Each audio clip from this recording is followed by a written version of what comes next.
Well, hi, everybody. Welcome to MLI's Inside Policy Podcast. I'm Aaron Wudrick. I'm the director of MLI's Domestic Policy Program. Very pleased to be joined today by one of our senior fellows, Kaveh Shahrooz. Kaveh, thanks for joining us. Really good to be with you, Aaron. Yeah, we're going to talk about that classic important issue, free speech, today. And I know, Kaveh, you had penned something which I'm generously co-authored on, although I think my contribution was less than yours. But I wanted to talk about this piece and about the general idea of free speech today. Obviously, we're having this conversation in the wake of the October 7 terrorist attacks by Hamas in Israel and the subsequent fallout from that. And that's led to a lot of consternation. We see it online. We see calls for, silencing people who are expressing certain opinions. And, you very insightfully pointed out that when it comes to free speech, people who claim to take a position on it seem to switch sides frequently depending on the content of the speech in question. So maybe, we'll start with, well, why is that? Why do you think it is people who believe they support free speech find their sort of commitment to that principle to be pretty thin when it really counts? Yeah, well, it's because free speech means that you have to tolerate really awful stuff that you disagree with. And it's easy to be in favor of it when you're not hearing awful stuff said about your cause, and much tougher to be in favor of it when those things are being said. So, I came of age in the 90s and early 2000s when it was the religious right that was very keen on censorship. And it was the political left that really talked a lot about free speech. And I entirely agreed with them at the time. And then in the last few years, I think those of us that observe the culture have seen that it's really been the progressive left, the woke left, whatever you want to call them, that have adopted identity politics and have imposed these really severe speech restrictions. And it was the right that, in my view, rightly opposed it and made free speech sort of a cornerstone of their ideology. And yet after October 7th, almost overnight, the roles switched again. And people started saying awful things, some of them in favor of Hamas or, making really nasty accusations about Israel. And I understand the instinct to want to shut them down. But, I think our society is healthier when even awful ideas manage to get aired and we have the opportunity to dismiss them. Is it really as simple as that the sort of emotional impulse overrides this sort of abstract commitment? Because when you think about, it's almost like a rhetorical arms race, if you will, right? Where people say, well, I oppose this so strongly that I don't think it should be allowed, right? Like, and if you're doing less than that, it suggests that, well, maybe you're not as committed to whatever the cause is because you don't want to have that terrible speech happen. Is that what's going on here? Is that people just instinctively have a hard time separating the content of given speech from the right to say it somewhere? I think there's a lot to that. Yeah. I mean, I think people, where they feel strongly about a cause, they see opposing viewpoints as constituting hate speech, right? I think this is the dynamic that we've been seeing at play. Unless you're a free speech absolutist, which I'm not, I think most people agree that there is a zone of speech, and then there's speech that falls outside of it that Sure. by and large is hate speech, right? And for the last few years, you've seen the progressive left talk about all sorts of speech as being hate speech. Oh, this is hateful. This induces violence. This, denies my right to exist, so on and so forth. And they've used that to delegitimize and close the space for speech.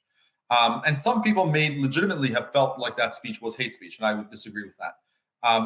And I think what we've seen post October 7th is that now people on the political right are seeing speech that they dislike. And again, they're defining the zone very narrowly. And they're saying anything that is in favor of Hamas, anything that attacks Israel, that constitutes hate speech. A lot of it, as I said, is deeply felt. I'm not questioning that people feel hurt by that speech, but I think we have to be very careful in applying that term of this is hate speech. We have to apply that very narrowly if we want to have the healthy kind of society that allows for discussion of a lot of different ideas.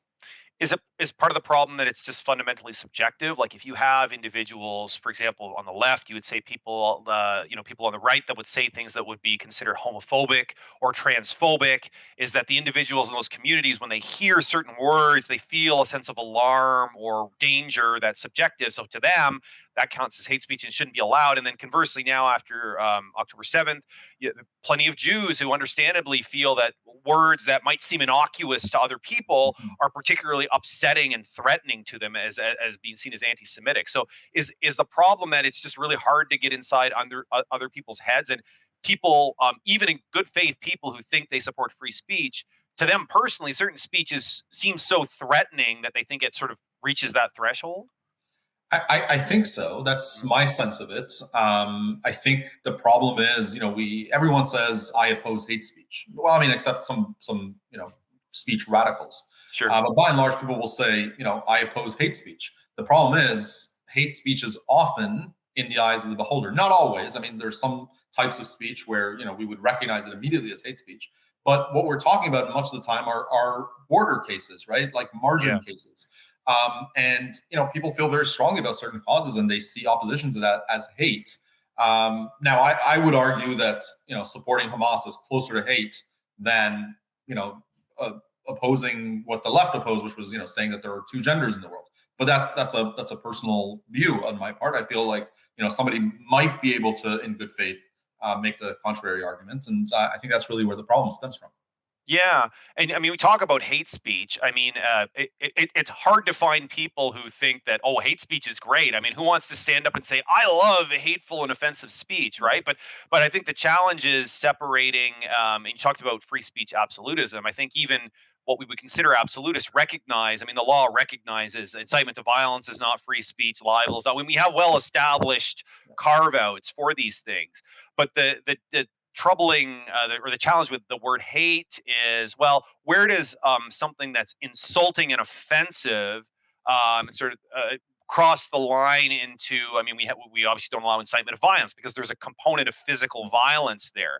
And so I struggle with the hate speech because I obviously I don't like hate speech. I don't like the idea of people spreading hate, but saying that something that's really, really offensive should still, in most cases, be allowed precisely because if we make the standard simply that someone subjectively offended or is made to feel bad, that's actually a very low threshold, and we end up running the risk of banning all kinds of speech. Does that sound right? Yeah, I mean, I think that's exactly right. And for the past few years, we've been talking about very fragile young people, for example.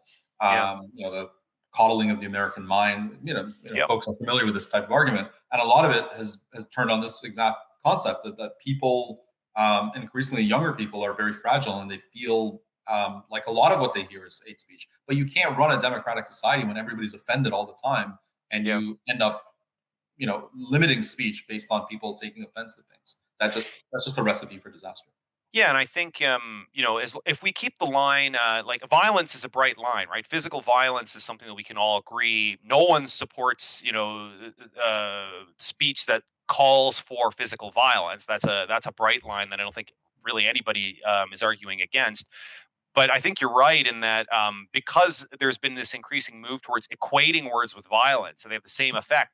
What do we expect then that people are going to say? Oh, well, it is because words can hurt, but words are not violence, right? But that, I think is difficult for really grasp with. I wonder what your thoughts are on. We obviously live in a world now where there's a lot of social media. You and I, we're both on Twitter, although I think like me, you try and stay off of it or stay detached from it as much as possible. I wonder what you think is the impact of the fact that basically so much is out there on social media now. When we look at things, for example, you think of other exceptions to free speech, like libel. When we look at damage awards in libel, a lot of it's contingent on the reach of particular speech, right? Like if you are arguing that your libel against me damaged my reputation and it cost me X dollars, a lot of that will be based on how big your platform is. Do you think the fact that now everybody has a platform and that basically anytime you log on to a social media platform, you're exposed to so much more hateful or offensive speech, is that what making more people willing to say we need to stop a lot of, just because there's this din, that there's cacophony of voices that you might not have had in the pre-digital era?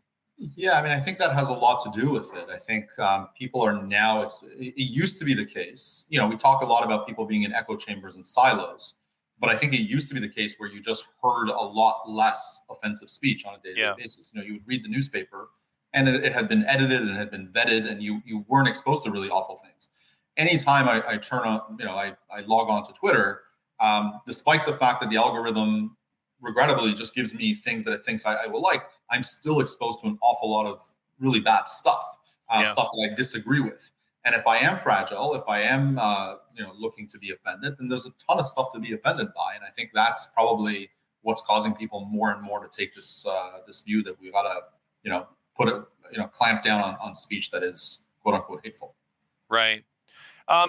We were talking a bit about these exceptions to free speech, and I'm curious as to your view on whether, do we usually have all the carve outs we need, or do we, is it a simple matter of applying those carve outs better to things like social media? And maybe in particular, we talk a bit about incitement to violence, right? I mean, that if you say kill all the X, and X is a particular ethnic or racial group, everybody, that's pretty clear. People know that's the type of violence. But when we get into things like these protests now in the wake of October 7th, there are some people who make the arguments that if there's a rally and people show up and they have Palestinian flags, they're not supporting Hamas, they're simply supporting the Palestinian cause generally. Whereas others argue that, well, by doing it at that time and sort of in the wake of the Hamas attacks, you are in effect sort of indirectly supporting, celebrating or calling for further violence. So, is incitement of violence basically a bright line, or do you think that maybe we need to rethink sort of where we draw the line there? I don't know if we can draw the line any better than we already have. So, when I look at these protests, I see a spectrum of speech, right? On the one end are people who are waving Hamas flags. Hamas is a banned organization in Canada. So I think it's a pretty clear call that should probably be illegal. There are people, I haven't heard this so much in Canada, but I've heard in other countries where people are yelling, gas the Jews. Again, very clear hate speech. Yeah. Right. At the other end of the spectrum are people that are waving the Palestinian flag. To me, that's a pretty clear expression of political views. Right. Right. And I don't want to outlaw that. But let's take sort of a middle case, right? The people chanting, from the river to the sea, Palestine should be free. I mean, that's really a matter of interpretation, right? On the one hand, people see it as a genocidal call, and I can understand why a reasonable person would arrive at that. And others would say, look, this is a political expression of our views.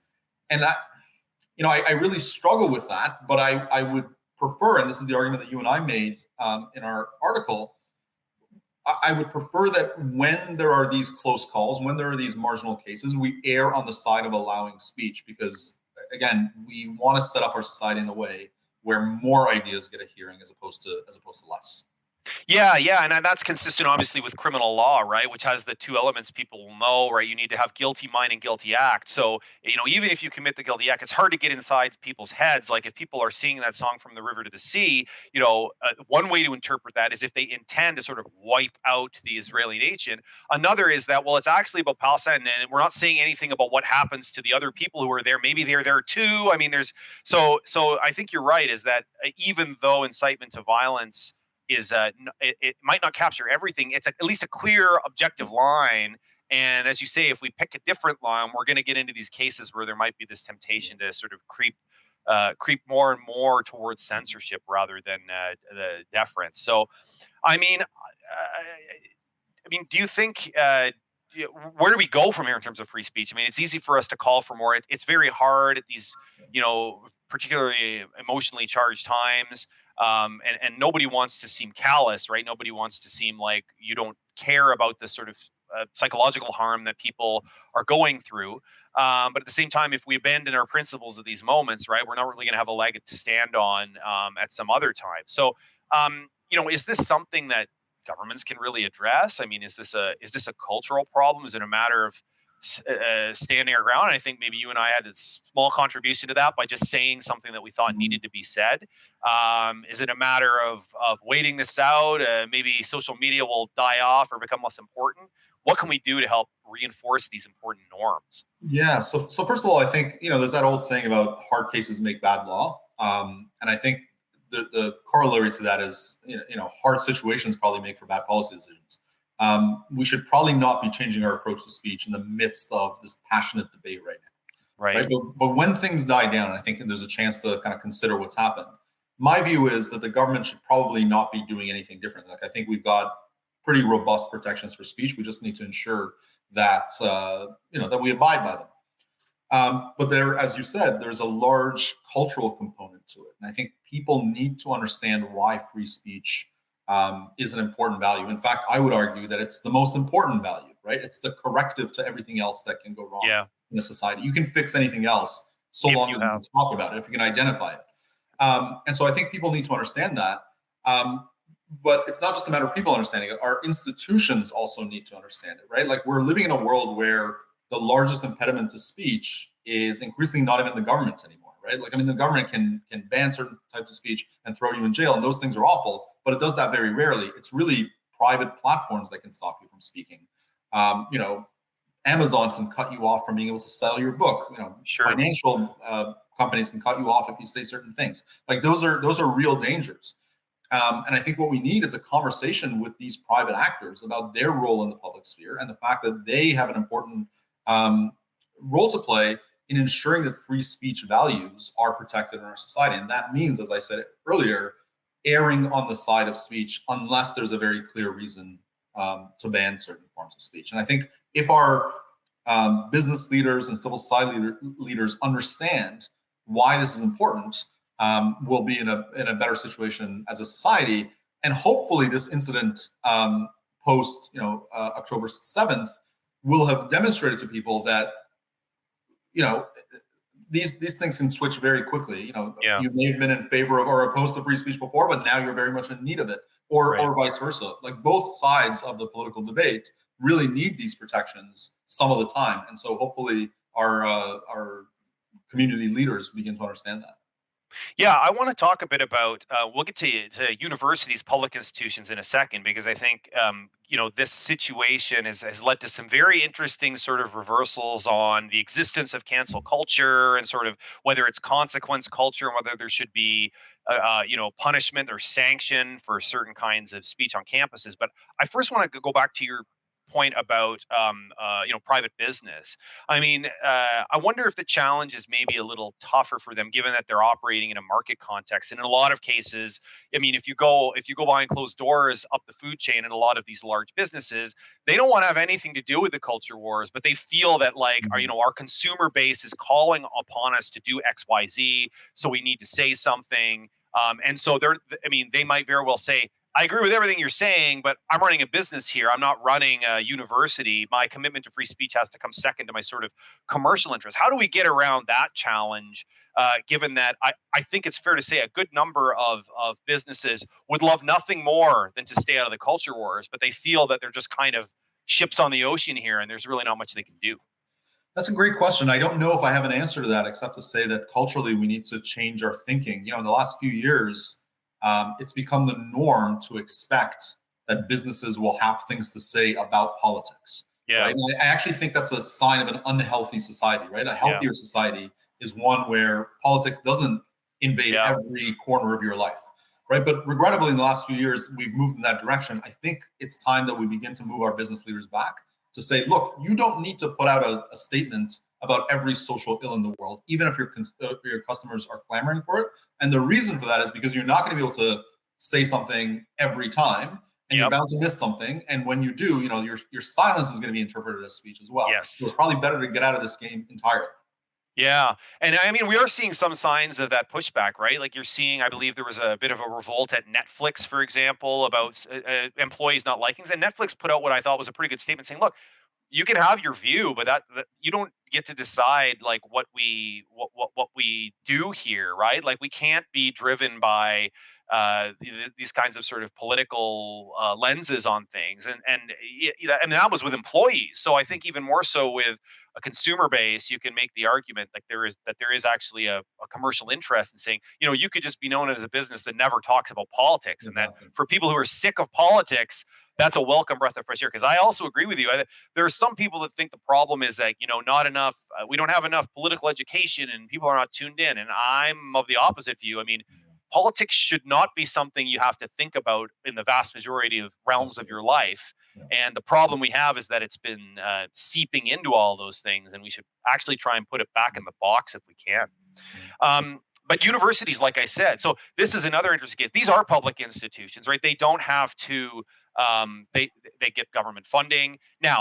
I understand, and especially we're seeing this south of the border. Universities get a lot of private donors, so they don't. You say or do things that upset your donors. You risk losing money. That's not good. So they're going to have the same kind of incentives as a business, but given their special function in society, I mean, universities are supposed to be about the search for truth and pondering these difficult questions, um, and the fact that there's still the option to them. I mean, there was a time when universities didn't put out institutional statements on things. You could be an employee or faculty member of university, say whatever you want, but the university as a whole, a department in a university, would not put out statements. So is that really what they need to do? Is just Harvard University doesn't need to have a position on Israel and Hamas, whereas individual academics at Harvard can basically say whatever they like. Yeah, I think so. I mean, what I would apply to businesses, I would also apply to universities, recognizing that the university as an institution is supposed to foster speech, it's supposed to, create knowledge. And that means that the constituent parts of the university, the faculty, the departments, they may have views and they may all say all sorts of things, some of them good, some of them bad. That's the function of the university. But this proliferation of statements from university administration, an institutional position, as you called it, about, be it Black Lives Matter, be it defund the police, be it Israel and Gaza, what have you. I think universities are getting themselves, and a lot of public institutions are getting themselves into hot water because they're taking positions on some cases, and then people are rightly turning around and saying, well, why are you not taking a position on this other case? And your silence speaks volumes. And I think that's right. So I think the fix to all this is for these institutions to kind of get out of this politics game entirely. They are supposed to merely provide the forum for their academics to do their work and make their speech. Yeah, and maybe that's the silver lining on these sort of the horrific times that we're in, is that by providing a counterexample, which will actually alert people who are all in favor of canceling and silencing, recognize that, oh, hold on, right? Like you said, this can change really quickly, and we could find ourselves. That is incentive for everybody to step back and say, look, we can argue all we want, we can respond to each other's speech like very, very firmly. That's fine, but we can't ban it. We can't prohibit it because it could come back to bite us sometime when we don't know that. Last thing, I think this is part of your cultural argument. We seem to be living in a time that's like less forgiving as a society, but we should actually want to live in a society that's more forgiving. And I think I agree with you, but I think some people would argue that, well, no, we want to disincentivize dangerous views and harmful speech. So what's your argument in favor of why we want a society that's more rather than less forgiving? Well, on one level, my argument is just a society in which you can be forgiven and you are allowed to change your mind is just a better society to live in, right? It's just a nicer, kinder, gentler place to be. But what I would also argue is that oftentimes the positions people take, both in the writing, online, what have you, they're not set in stone, right? I mean, this is people thinking out loud, and sometimes people have bad days and they say terrible things, right? If you are sort of locked into your very worst statement on your worst day, and that has to follow you around for the rest of your life, and every Google search brings it up, and every job that you apply to looks at that statement and doesn't give you a job, it's terrible. I wouldn't want to be judged on my worst day, and I think most people would agree with that. And I think we have to provide the kind of society that allows people to change their minds. Now people have to, if you've said something truly horrendous, you have to show contrition to some extent. You have to show that you've changed your mind. You have to take some steps. But the door to rehabilitation can't be closed off completely because of something terrible that you said. Yeah, it's a bit like imagine if baseball was this one strike you're out, right? Yeah. How would that be a better game, right? And I think you're right. So it's really a matter of giving second chances and recognizing that one tweet or one comment made offhand should not the penalty should not be disproportionate to the crime. In other words, right? To use the crime analogy. So there is still, I mean, if you're a person that's got a long history of saying terrible things and you say them even after reflection, and then consequences can follow. But I think you're right, and I think a lot of people, especially people who've been on the receiving end of a cancellation attempt or something that's gone viral that they rather not have, would certainly agree with you that cutting people some slack and really that's the end goal for true free speech, right? Is that we have a dialogue, and sometimes people adjust their position or change their minds. I mean, that's really the end game here. And if it's one strike, you're out, I think we're in a very dangerous place. Well, this has been great. Thanks, Kaveh. Again, really appreciate your contribution to this discussion and for joining me on the podcast today. And to those tuning in, we'll see you next time on Inside Policy. Really enjoyed it. Thanks, Aaron.